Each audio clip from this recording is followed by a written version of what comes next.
বাংলাদেশ ফুটবলের ভবিষ্যৎ ক্যাসেমিরো কিংবা ম্যাকঅ্যালিস্টার হতে পারেন রায়ান আলী ওয়াহিদ। হ্যাঁ, ঠিকই শুনেছেন।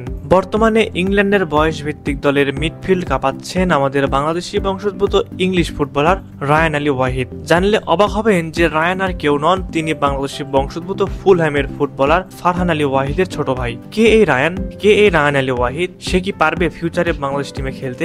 সে বিষয়ে জানার আগে আপনাদের বলে রাখি, আপনারা এখনো যারা আমাদের news extra BD sports Facebook পেজটি ফলো করেননি তারা দ্রুত ফলো করুন এবং আমাদের নিউজ এক্সট্রা বিডি ইউটিউব চ্যানেলটি এখনই সাবস্ক্রাইব করুন। রায়ান আলী ওয়াহিদ বর্তমানে ফুলহ্যাম অনূর্ধ্ব 15 দলে খেলছেন তিনি। এই বাংলাদেশি বংশোদ্ভূত ফুটবলার ইংল্যান্ডের বিগ টিম ফুলহ্যামের হয়ে সেন্ট্রাল মিডফিল্ডার হিসেবে খেলছেন। তার আরো একটা পরিচয় আছে, বর্তমানে বাংলাদেশি ফুটবল ফ্যানদের বহুল আকাঙ্ক্ষার ফুটবলার ফারহান আলী ওয়াহিদের ছোট ভাই তিনি। ফারহান আলী ওয়াহিদ সম্পর্কে তো আমরা সকলেই জানি। ফারহান জন্মগ্রহণ করেন 2006 সালে। তার ফুটবল দীক্ষা শুরু হয় চেলসির ফুটবল একাডেমিতে।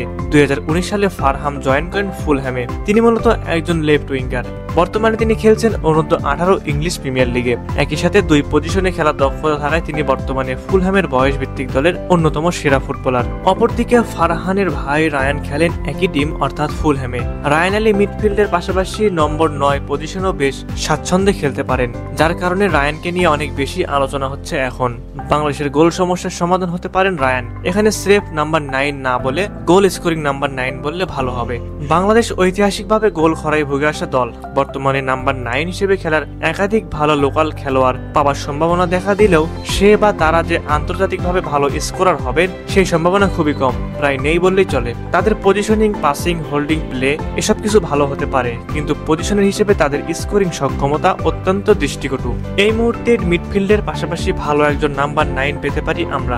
সিনিয়র দলের জন্য না, তবে তাকে আমাদের অনূর্ধ্ব 20 দলের ট্রায়ালে আনা যাবে 2026 সালে। রায়ানের খেলার ধরন তুলনা করা যায় রিয়াল মাদ্রিদ তারকা ক্যাসেমিরো কিংবা লিভারপুল তারকা ম্যাকঅ্যালিস্টারের সাথে, কেননা মিডফিল্ড সামলানোর পাশাপাশি রায়ান বক্সের বাইরে থেকে গোল করতেও বেশ পটু। উইং এবং ড্রিবলিং করে এসে জোন 14 বা এর আশপাশ থেকে গোল করার ক্ষমতা আছে তার, এবং ফ্রি কিক থেকে সরাসরি কয়েকটি গোলও করেছে সে।